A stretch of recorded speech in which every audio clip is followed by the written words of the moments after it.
So I'm going to start with a couple of tidbits here. First of all, you may notice there's no timestamps in this particular video, as much as I prefer doing that when I have the availability. I managed to get through something like 50-ish, actually that's really an exaggeration, more like 20-ish of the questions, got them in the proper formatting and ready to go for that, and looked down and noticed that I had a lot more than 20-ish questions. And it was already 1 in the morning. My shift is already over half over, and I still have some work I need to get done tonight. And so I was in the situation of do the video or get set up to do the video next week sometime, and there will probably be more questions before then. So I decided to go ahead and do the videos because I'm still going to try and split these up a little bit to help out a bit. But this is becoming a bit more and more of a problem lately. I have 175 questions to go through for the Q&A 8. I just counted.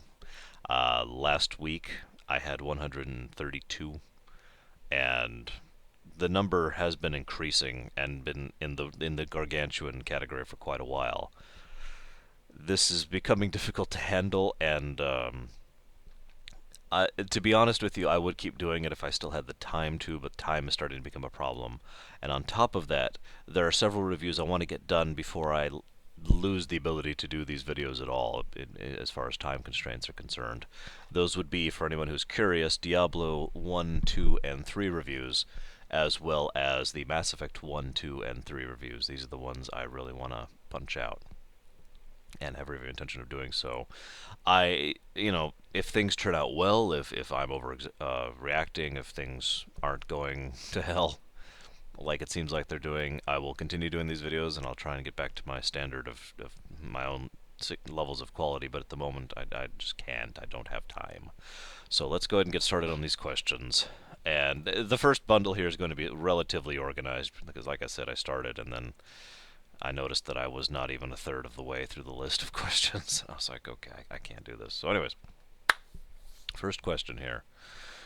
What is your opinion about my family getting mad at me for doing this kind of reflection on games and anime? For the longest time, I was banned from both because, in all honesty, this kind of passion was called creepy by everyone, and I just recently started getting back into it. This was being talked about in a comment to one of my Final Fantasy VI reviews back in the day.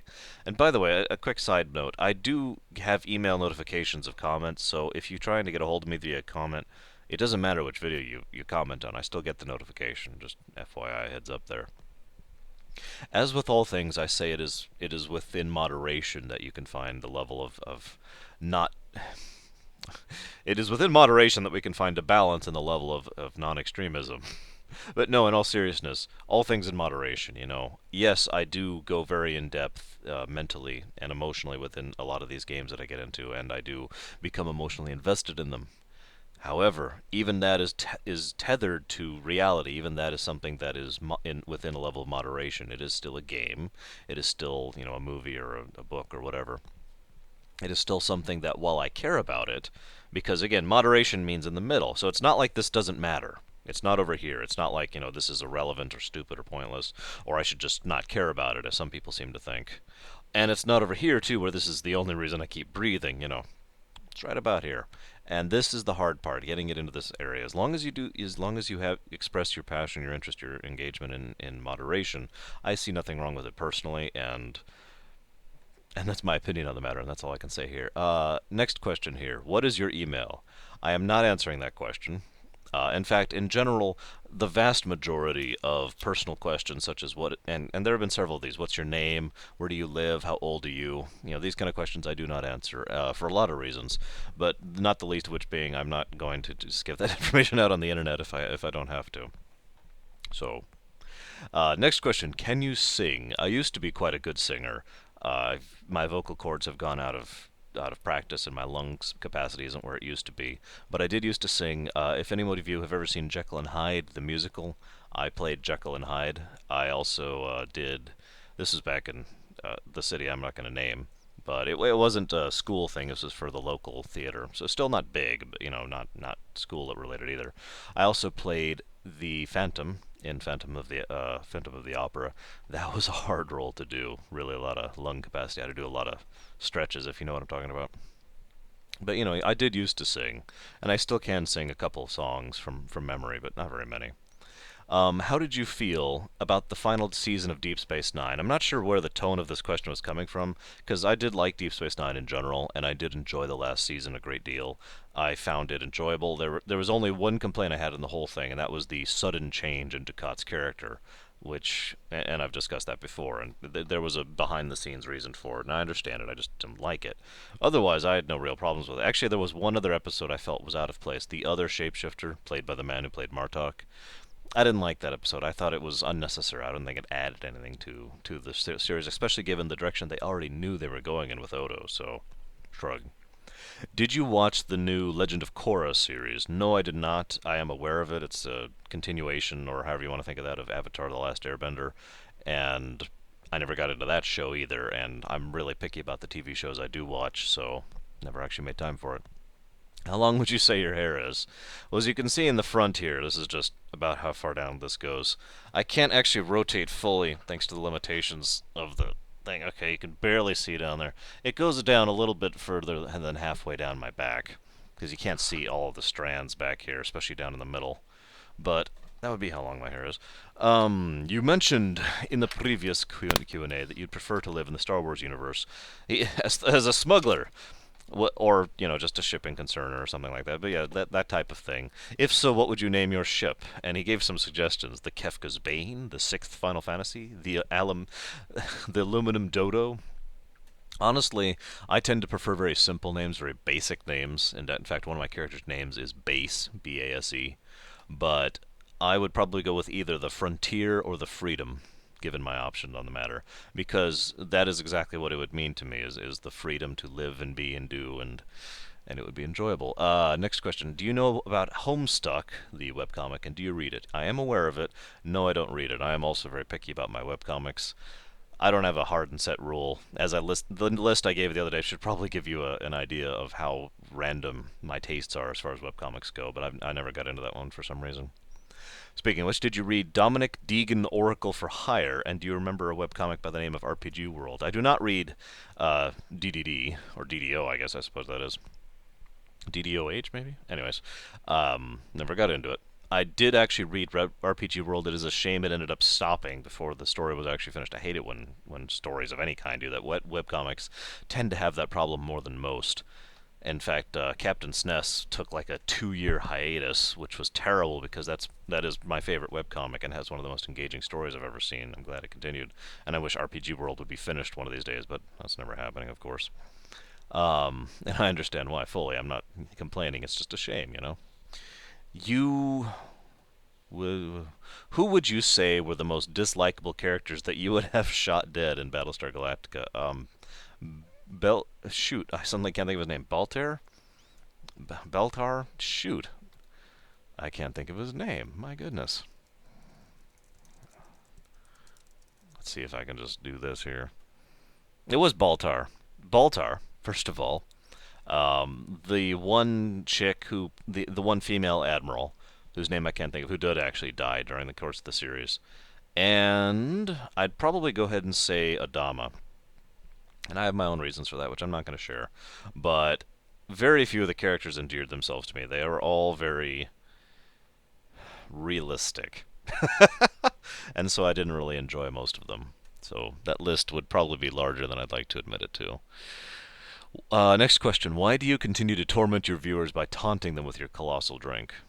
This right here, and yes, I do have another one, is only a 44 ounce. Now, you may make fun of me if you wish for saying only a 44 ounce, because the place I go to, Quick Trip here, does have significantly larger sizes than 44 ounces. This is actually water. I keep a water filter here at work, one I actually like, and increases the taste, at least in my opinion, of the water. And so the only reason I go here to get this, I usually get like a root beer or something, and I'll use this throughout my work week. I'll get a new one every week, you know, plastic degradation and all that fun stuff.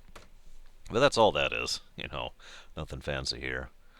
Next question. Would you be up for explaining what inspired you to start a YouTube channel? Now, this is actually a really boring story, but in summary, a friend of mine wanted to do a blog that said what to pay for his video games, and it was intended to be a up and coming reviewer site. This is what I think this game is worth. And I took that idea and decided to go ahead and put it into YouTube format because for me, it was easier to sit here and talk and just dump it on YouTube and then link the YouTube video in the blog than to type it all out and it just lost something for me, and that's really all there is to it. The whole idea of doing these reviews didn't expand past the what to pay model until the night I spontaneously decided I wanted to review Final Fantasy VI, and everything I've done since has basically been because of that incident. Next question. You mentioned you've been rock climbing. Do you still climb? No, I do not, but that is only because of location. Yes, there are facilities here, gyms or whatever you want to call them, that do have the artificial rocks with the artificial handholds and all that, and that never feels like rock climbing to me. There's something so, I don't know, disinteresting about it. There is no interest there. There's no enjoyment. There's no fun. Yes, it is still exercise, but that's the only positive thing I could say for it. I like to feel rock under my skin. I want to feel the chalk that I pour on my hands. I want to actually feel the wind going through my hair and smell the dirt and the grass and the foliage. There's something about actually being out in the mountains or in the hills or whatever, rock climbing, that just cannot be emulated, in my opinion, within such a closed and sterile environment. So no, I do not. Next question. This is kind of a lengthy one. I had to reword it a bit to make it fit into a question. I was under the impression that Luke Skywalker's reestablishment of the Jedi Order was toned to finding that true balance in the Force, which I discussed in my last video, and that he was searching for something far better than the previous orders. Is this true, and how do you feel about it? There is a degree of truth to that, but it's also worth noting that Luke fell into the same problem, the same trap that so many of the great Jedi Masters in the past have done. He became so powerful that he got to the point where he believed that he was making things worse simply by interacting with them. He believed that he should pull back a bit, and the Hand of Thrawn duology discusses this directly, but it's something that had been bothering him for some time prior to that in the book series. So while I think that was the intention originally, unfortunately it ended up leaning way back towards the light side of the Force imbalance again, which is why everything happened immediately after that, not just with the Yuuzhan Vong, but with Jacen and his idiocy, and of course finally the new era, whose name I can't even think of, the one that happens like a century later, which I don't like at all. I have not enjoyed that series. I stopped reading it completely. Next question. What is your take on the new Star Trek movie and any future sequels, which I need to respell? Do you think they're going in the right direction? I do think that Star Trek 2009 was a good movie. I don't think it was great. I don't think it was anywhere near the absolute bests of the original movies. But I do think it was a good movie. I did enjoy it, and I've rewatched it once, actually, at this point, which is saying something given my free time issues. The future sequel I am looking forward to, but a lot of that is going to hinge on how they present it. If they do a sequel basically happening like a month or so after the first movie, I don't think that's going to work. They need to skip forward several years at least, I think. And I am hopeful that they will use this new Star Trek setting in an intelligent manner rather than trying to cater too much to fandom without doing so properly. There is nothing wrong with catering to fans as long as you do it well, but it's too easy to fall into the trap of doing it purely for the sake of doing it, in which case it turns out to be bad more often than not. So it's kind of debatable. It depends on how they pull it off. This gentleman asked me to go into depth about the differentiation between good and light and evil and dark. Now, I'm going to go ahead and narrow this question down due to time concerns, in reference to Star Wars, because this is something I was talking about in my KOTOR reviews and in my previous Q&As. The original idea between the dark side and the light side was that the light side came from peace, calm, serenity, tranquility, and the dark side came from passion, aggression, emotion, that kind of thing. And thus the light side, by simple inaction, gained its power, and the dark side gained its power by action. Now, looking at those two things just like that, it's very obvious why so many evil people would take the dark side. It makes perfect sense, the action, the force, the aggression, all that makes perfect sense for a passionate person, for someone to turn evil, right? The catch here is that it is also equally likely, although I shouldn't say that, it is also probable for someone to be passionate and to be engaging and to want to help and want to do good, to use the dark side and do it properly. And this has happened in the continuity of Star Wars more than once. And conversely, it is possible for someone who uses the light side of the Force to be an evil individual, to be someone who, through their passiveness and through their policy of inaction and through their tranquility, nevertheless seek to allow harm, I guess is the way I'd put that, upon others. And so the two were disconnected. There was an obvious, usually this is good and usually this is evil, but it was not a hard and fast rule. In recent years, not too that long ago, really, George Lucas finally came out in the overall, continuity of Star Wars and said, no, no, no, dark side's evil, light side's good, the end. Which destroyed what I thought was an amazing and incredible mechanic and intrigue of the Star Wars setting in general and of the Force in specific. But, oh well, I suppose. I still think of it as the old way, personally. Next question. If you met a snail that could magically grant wishes, what would you name it? Well, to be honest with you, if I met a snail that could magically grant wishes, I would probably be respectful and not name it anything, but rather ask it what its name was, and then try to not get it to turn me into a toad or something similar, because I don't really feel like being a toad right now. Next question. What do you feel is most important, being intelligent, wise, or clever? Now, obviously, this is going to sound like a cop-out, but this is the truth. I believe in a balance between the three. I believe that the best path would be the one that is intelligent when it needs to be, wise when it needs to be, clever when it needs to be, and all of the above sufficiently to determine when that is for all given cases and any given combination thereof. But of course, I tend to think like that in general. If you held a gun to my head and said you have to pick one of these, I would probably go ahead and go for wise, personally. Next question. Have you played Too Human? And if so, where do you think it went wrong? I'm going to go ahead and agree with Yacht. Yeah, yes, I have played Too Human very briefly. I hated it. I did not like that game, and I don't want to talk about it anymore because I don't like getting into negativity like that. But if I had to guess, I would agree with Yahtzee's opinion that the game felt like a game someone was unwilling to let go, and was just, this is my idea, and I'm going to stick with it no matter what. Sometimes referred to as George Lucas syndrome. And so zing, as they say. That's just my opinion, and indeed his opinion as well. That someone or several someone somewhere along the line were so attached to the idea that when all the problems with the game were pointed out, they were just like, "Nah, we can't change anything now. It's our baby." That's just me. Have I played Castlevania 4? I'm assuming you mean Super Castlevania, as in the SNES. In which case, yes, I have. Fantastic game, loved it. Really enjoyed the way they pushed the limit, so to speak, in ways you really didn't see that often back in that era. Which is my favorite game of the Castlevanias? This is a tough one, but ultimately I'm going to go ahead and give the point to Symphony of the Night. No other Castlevania has engaged me and intrigued me as much as that one, and I have not replayed any other Castlevania as much as Symphony of the Night. Fantastic game. What do you think of the Europa Universalis or Crusader Kings type of games? I love games like that. They're not quite as up the list as, say, something like Civilization or Alpha Centauri, but they are certainly up there as far as grand strategy games, and I do enjoy them very much, especially if they're well done, like Europa Universalis was, in fact. It was an excellent game. I never got to play Crusader Kings 2, the sequel, but I did play Crusader Kings. Wonderful game, loved it. No, nothing bad to say about that one at all. I was very much enjoying it. What would you think about a Pokemon game in which the Pokemon actually die? Para exemple, when a Pokemon reaches critical HP, they faint, and when they reach 0 HP, they die.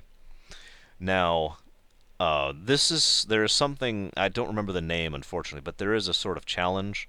For any of you who are familiar with the concept, a lot of or are unfamiliar with the concept, a lot of RPGs, especially in the modern era, tend to carry player-based challenges with them.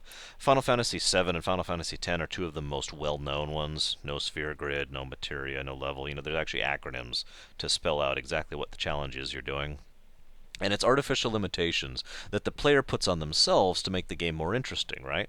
Now, I approve of that, and I enjoy that because, and this is the trick, because it's optional. Because it's something we're choosing to do with our own freedom of will to make the game more interesting, or more fun, or more engaging, or more thought thinking, or more thought thinking. Wow, to be more mentally processing, or to be more difficult if we just plain want more of a challenge.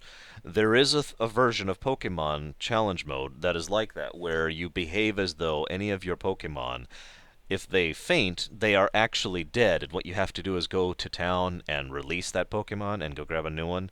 And that is actually much more brutal than it sounds, especially if when you really start getting up there and we really start fighting the hard guys past the first. Once you get past the Elite Four and start getting into the really hard stuff, that rule can make things brutal, and it also adds a level of connection, of caring about your Pokemon. You literally don't want that Pokemon to go away or die in this case. So you know, but I like that type of thing. I would rather not play a game, to finish my point here, that forces that, because then you take away the primary reason I like these type of things. Option. Now, if you had an option in the game where you just turned it on and it could do that, that would be fine. But I'd still prefer to have the option to play Pokemon, and then if I chose to play Pokemon, hardcore mode, basically. Next question. Why the hell did you play Barbie's Whatever? There was a website once upon a time that had an archive of old NES games that were, just playable right there in a flash format, which I'm not going to tell you what the archive was, but I'm sure several people know about it. And I was going through the Bs for some reason. I want to say Bomberman was what I was looking for. And I saw this game named Barbies, and I just started laughing, and I'm like, okay, sure. And I pulled it up, and as I mentioned before, it was one of the worst games I've ever played, if not the worst game I've ever played in my life. Not just because it was Barbie, but because it was terrible. The controls were awful, the graphics were bad, there was horrible collision, the enemies were bizarre, the graphics actually were buggy on top of everything else. There were just so many problems with the game. And so, to this day, I still use that as an example because of just how bad it was. I still use that. I've never forgotten, the nightmare of Barbie's NES game. What is the hardest game you've ever played? Barbie's NES. No, no, no, no. This is actually easy. Final Fantasy II on the original NES. None of the remakes. The remakes toned it down and smoothed it out a lot. But Final Fantasy II on the NES was brutal, unforgiving, nightmarishly hard, and grind was required and didn't really help.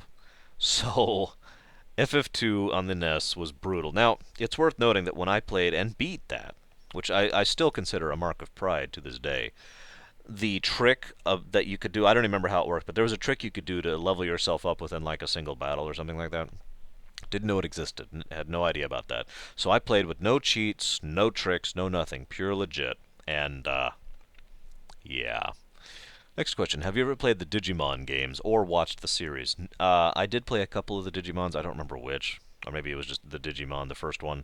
I didn't like it as much. It didn't catch me, and I was already in the process of playing several other games, including the Pokemons.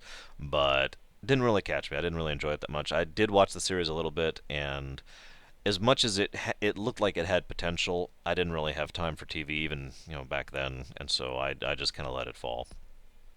Next, several questions here. Would you review the Assassin's Creed series? I could put that on the list. In fact, I should probably go ahead and do that right now before I forget. Assassin's Creed. Oh, it's already on the list. My bad. So yes, apparently is the answer here. Will you review the StarCraft series? That one is not on the list, but we will add it right here. Series. There we go. Will you review the Kingdom Hearts series? Now, I found that one amusing because of the many games I've been asked to review. Every game that is on my review list right now is, with one exception, is a game that I have been asked to review. The only exception, by the way, is Zelda Skyward Sword. Nobody asked for that one, but I always planned on reviewing it. I'm just waiting until I finished it. I'm in the last dungeon now, finally, by the way. But, if you can call it that. But every game on this list is one that's been requested. Nobody has requested Kingdom Hearts review until this moment, which is kind of funny given how much I could talk about the series at length, um, and how much it's one of my favorite gaming series of all time, so shrug, I suppose. Next question. Have you played Beyond Good and Evil, and will you do a review of it? Also, what are your thoughts on the upcoming sequel? I actually hadn't heard about that sequel until you mentioned something. I went and looked it up. It looks pretty good. It looks exciting. I did play Beyond Good and Evil. It was alright. I have nothing bad to say about it. I have nothing exemplary to say about it either. So I will not be doing a review about it because I can't go into it in depth as much as I would like to. So I apologize on that one.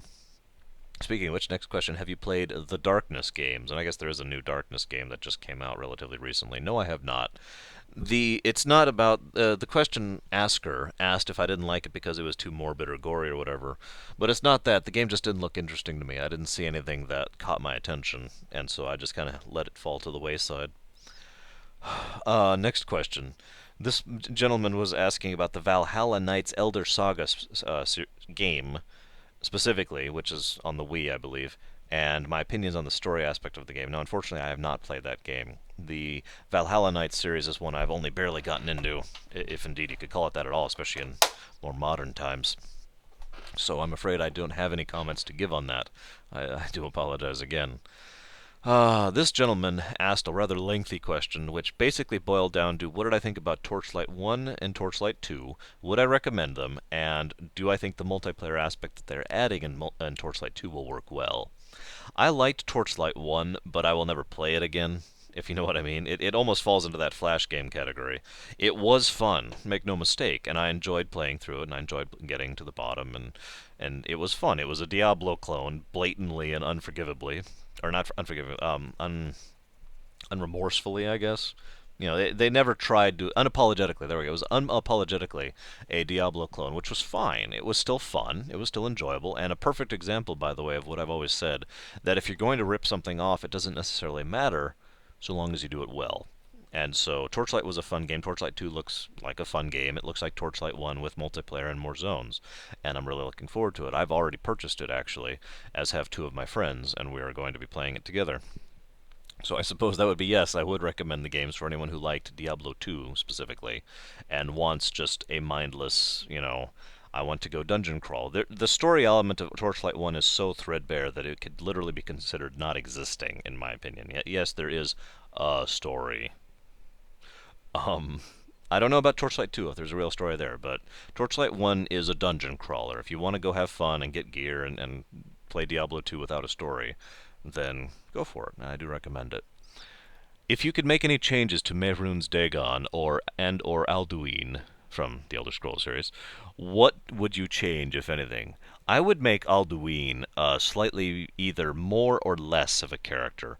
As it was, he came off as kind of irrelevant, but it would have made more of an impact, I think, if he was actually weaker, and thus his one trick, his one ability to devour the souls of the dead people from the Outer Planes, was the only thing that was keeping him in power.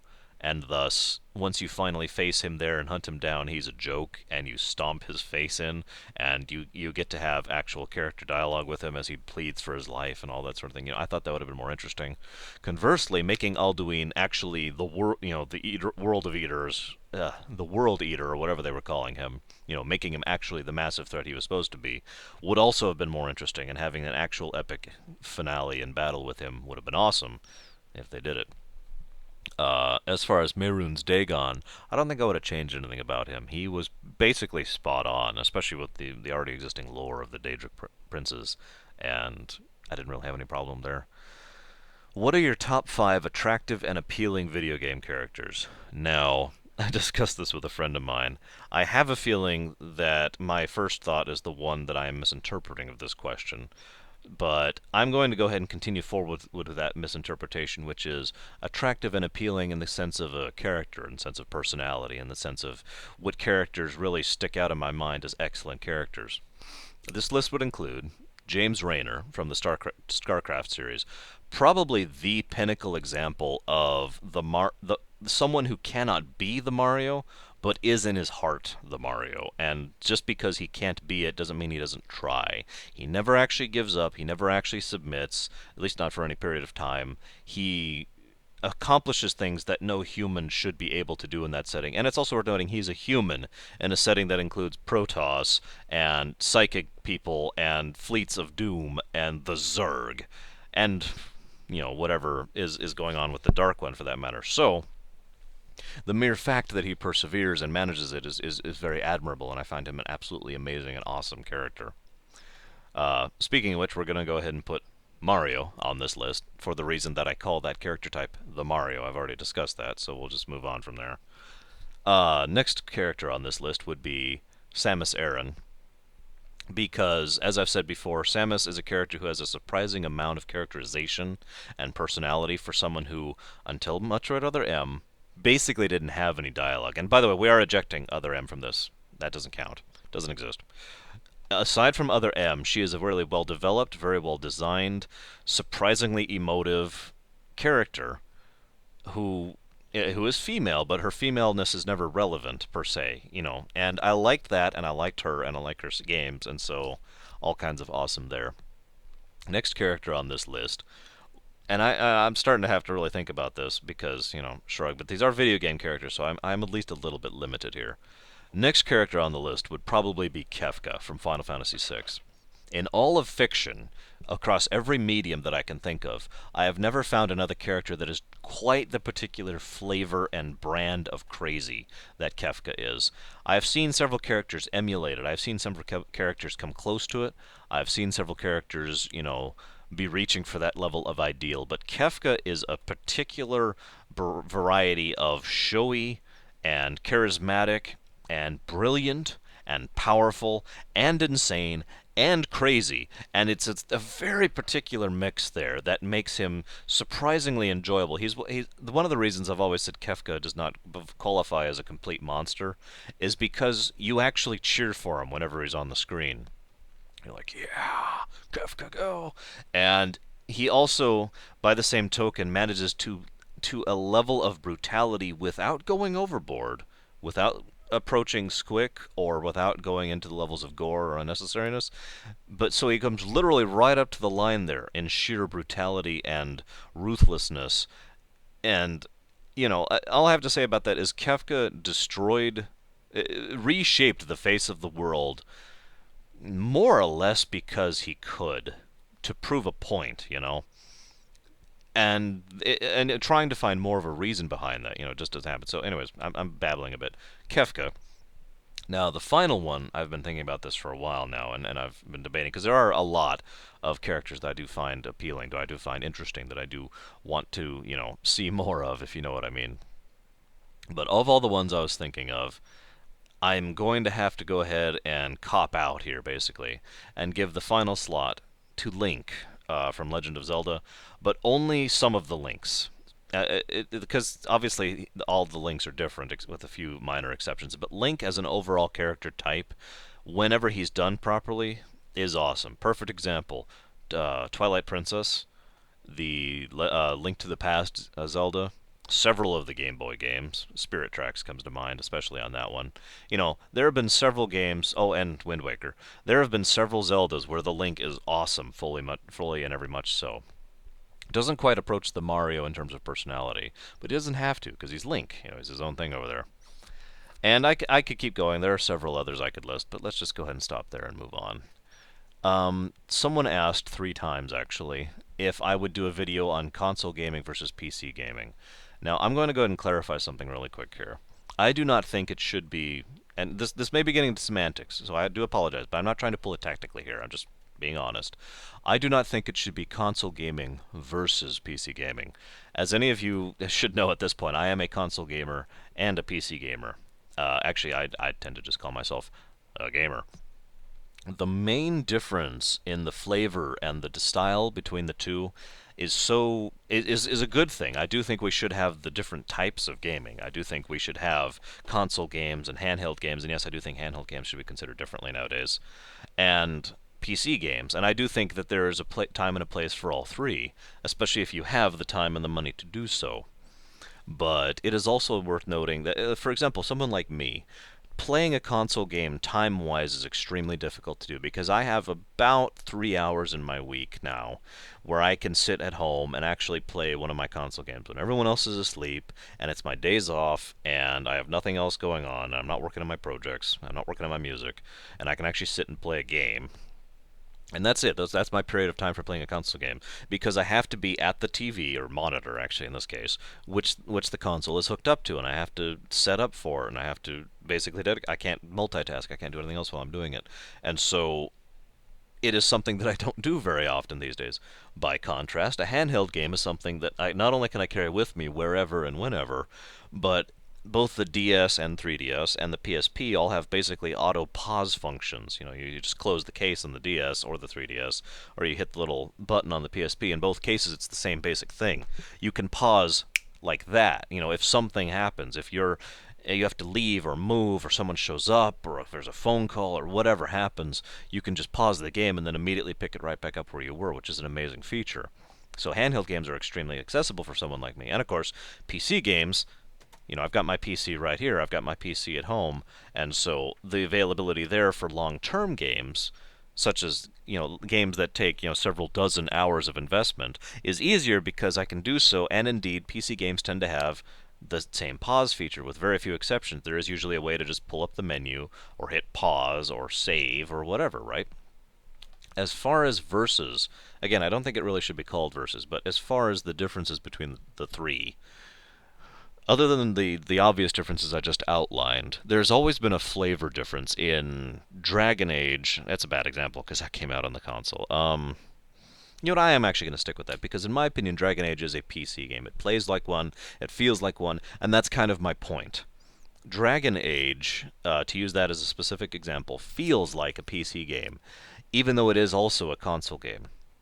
And so there's a very different flavor style. There's a very different feeling to it, which I don't really know how to describe properly, of accessibility or use of customization, or maybe it's about the save features, or maybe it's about the length of the game. I really don't know what to qualify it as, but certain games do simply feel like PC games. Now, a game that feels like a console game, and I want to use this specifically because I don't want you to think length is the only concern here, because Dragon Age is a long game, sure, but Xenoblade Chronicles over here is arguably a longer game. In fact, it is a longer game if you do everything, but very much feels like a console game. It does actually have the feel and the flow of a console game with a few PC game edits on there, I'll admit, because you got the whole time editing thing, and you've got the the whole crafting thing, and I could go into it, but you get the general idea here. And of course, handheld games. Again, to use an example of a handheld game that again makes time not an issue here. Any of the Pokemons have always felt like handheld games. Maybe that's just because they started on the handhelds, but Pokemon games tend to be very time consuming. My Pokemon games in fact, always have to date gotten into triple digits at least as far as hours invested on it. So it's not a matter of time, it's just a matter of feel. The game that you're playing here generally feels like it's more story focused and more gameplay focused, in my opinion, okay? This is just generalized. This is the handheld.